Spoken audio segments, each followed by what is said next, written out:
John Williamson with Food Rescue. I'm the founder and executive director, and what we do is we pick up food from restaurants and we take it to food banks all around the country. And we're in 18 states and we have 1,500 volunteers and we pick up around $4 million of food each year. Well, my story begins, Jay. My wife had read to me an article about people that are called freegans. And freegans are people that get food out of the trash can, but yet they're not homeless. And I was actually in the real estate business at that time, and it was 2006, and things were going horribly, and I was actually looking for another career.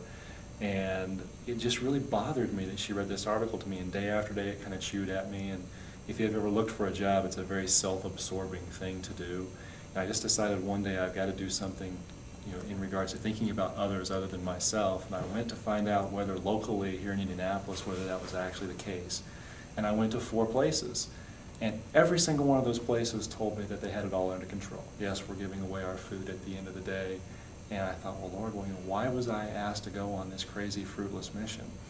But Panera Bread grabbed me by the arm, the person that represented them at that location, and said, we have it all under control here, but there are several locations in the city where we're quite certain that they don't have it all under control and that they're throwing it away. So they gave me a number from a national representative that ran the program they called their end of the day donation program.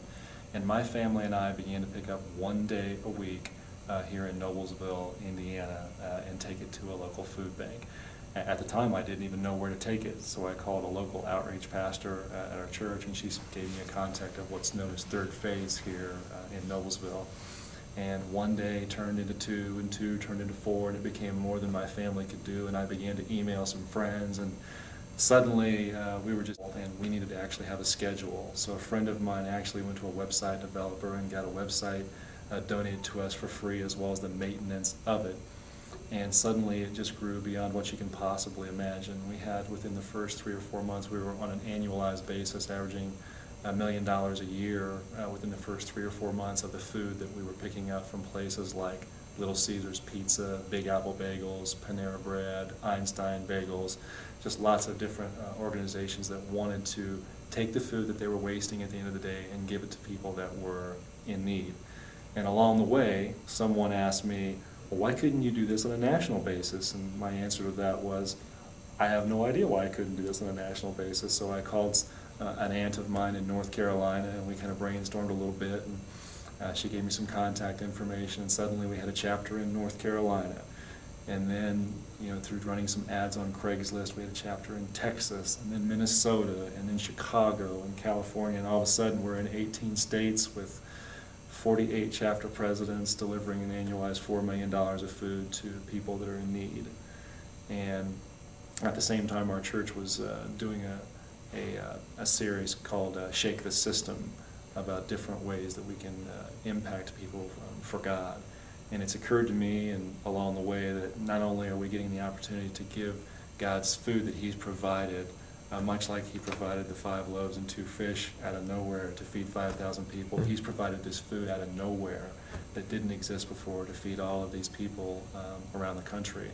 But not only that, we are giving children and families the opportunity to learn about social injustice issues at a very young age, and we're putting it in context of an action step, rather than simply, telling them tonight about injustice issues or reading about Africa.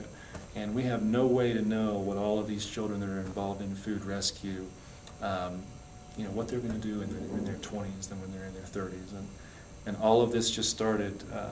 At the time I was 40 years old and had never once mentioned delivering food to people in my entire life. So there's no logical explanation other than God of what He's done with food rescue. Well, Jay, in the book of Isaiah, God tells us He wants to loose the chains of injustice and to give our food to the poor, shelter the poor, and clothe those that are in need. And that scripture is a very compelling reason for me to be doing food rescue. But more than anything, I want my life to reflect a life that's hidden with God.